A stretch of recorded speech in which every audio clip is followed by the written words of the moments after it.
একটা মারাত্মক গুনাহ আছে, যে গুনাহটাকে আমাদের কাছে গুনাহই মনে হয় না। সেই গুনাহ হচ্ছে পরনিন্দা করা, গীবত করা। আল্লাহ তাআলা বলছেন কোরআনে, ওয়াইলুল লিকুল্লি হুমাযাতিল লুমাযা। আল্লাহ আল্লাহ আল্লাহ।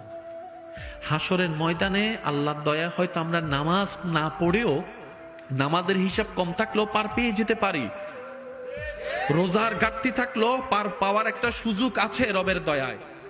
কিন্তু এই গীবত, এই পরনিন্দা এমন একটা মারাত্মক গুনাহ, আমি যখন আপনার বদনাম করি, আপনার গুনাহ আমি নিয়ে আমার সওয়াব আপনাকে দিচ্ছি স্বইচ্ছায়। কত বড় বোকামি করছি।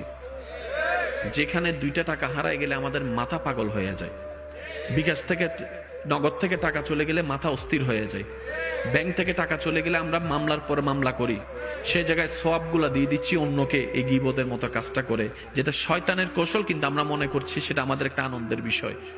সেজন্য বলা, কিছু কিছু জায়গায় আমাদেরকে একটু ব্রেক লাগাতে হবে যদি আমরা বাঁচতে চাই, যদি আমরা জান্নাত পেতে চাই।